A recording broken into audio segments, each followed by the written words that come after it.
Hello everyone. Very good morning. उम्मीद है आप सभी बहुत अच्छे होंगे, अपनी अपनी पढ़ाई अच्छे से कर रहे होंगे। तो गाइज आज है day 3 of studying hard challenge for the CGL. तो आज हम लोग कुछ बहुत सारी चीज़ों को मैं स्किप कर रहा हूँ सीजीएल के लिए।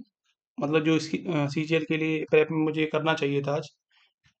रिमेंबर मैंने आपको बताया था कि कुछ मेरा एक लोकल एग्ज़ाम है, उसके लिए मुझे थोड़ा सा जीके वगैरह पढ़ना पड़ेगा।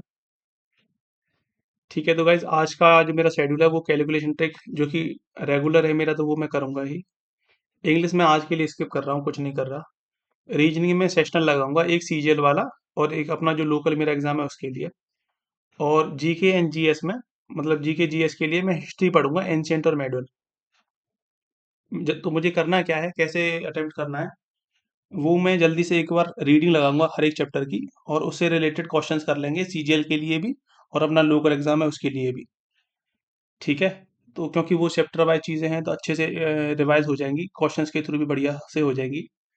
तो इसका हम ये कर सकते हैं कि दो दो चैप्टर एक बार हम लोग, जैसे दो चैप्टर ही जल्दी से रीडिंग लगा ली और फिर हमने उसके क्वेश्चंस लगा दिए। ठीक है, और बाकी इसके अलावा अगर मुझे मेरे पास टाइम बचता है तो मैं सेशनल लगा लूंगा, मैथ्स, रीजनिंग, इंग्लिश, जीके की। बाकी कल का अगर देखें तो कल का मैंने क्या क्या किया, कैलकुलेशन ट्रिक करता ही हूँ, नंबर सिस्टम की पीवाईक्यू कर लिए थे, नाउन के पीवाईक्यू कर लिए, प्रोनाउन के मैंने रूल्स पढ़ लिए थे। एंड रीजनिंग में मैंने सेशनल लगाया था। ज्योग्राफी में मैंने दो चैप्टर जो बताए थे, हाँ वो कर लिए थे, पॉलिटी का हो गया मेरा, सेशनल लगाए थे। और हिंदी में ऑथर्स एंड राइटर नहीं किए, स्टैटिक में मिनरल एंड लोकेशन वो भी नहीं हो पाए। तो आज कोशिश करते हैं कि बहुत अच्छा कुछ ना कुछ करने का, मतलब मेन मुझे ये तो करना ही करना है, एंशियंट एंड मेडल तो करना है। अभी देखो टाइम भी 7:42 हुआ है। ठीक है, टाइम भी 7:42 हो रहा है। तो मैं अभी 8 बजे से अगर लग जाता हूँ तो मैं एक सिटिंग जो कि मैं 12 बजे तक दे दूंगा। तो 12 बजे तक मैं अपना मतलब एंशियंट, एटलीस्ट एंशियंट का थोड़ा बहुत कुछ ना कुछ कर ही लूंगा, 4 से 5 चैप्टर मेरे हो जाएंगे। मतलब 4 घंटे तो अभी भी है, तो 4 घंटे हैं तो उसमें मेरे 4 चैप्टर हो जाएंगे, 1 घंटे में एक चैप्टर। ठीक है, चलिए, have a good day guys. आप भी अपना पढ़ते रहिए, और आप कैसे प्रिपेयर कर रहे हो और मुझे क्या क्या करना चाहिए जिससे मैं भी थोड़ा और प्रोडक्टिव बन सकूं, तो आप कमेंट में सजेस्ट कर सकते हो। बाकी अपना मैथ्स तो चल ही रहा है, और कोशिश करते हैं सबसे पहले ना, एक बार हमारा मैथ्स अगर हो जाएगा, मतलब मेरा ये लोकल एग्जाम है तो इसके लिए मैं थोड़ा सा मतलब जीएस को ज़्यादा टाइम दूंगा। उसमें हिंदी भी आ रहा है, तो हिंदी के लिए भी मैं थोड़ा सा देखता हूँ।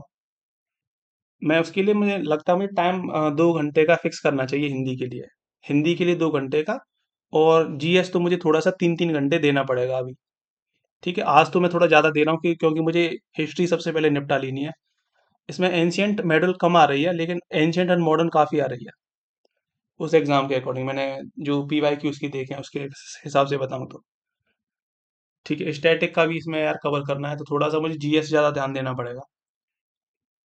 और मैथ्स के लिए कैलकुलेशन ट्रिक और मैं थोड़ा बहुत जो निपटा सकता हूँ, जैसे कि जो रेगुलर बेसिस पे जो टीचर क्या बोलते हैं, डे प्लान करते हैं कि आपको ये करना चाहिए, तो वो भी मैं देख रहा हूँ कि एटलीस्ट उनका हम लोग एक दो लेक्चर जितना भी हमें करना होता है तो वो तो कर लें।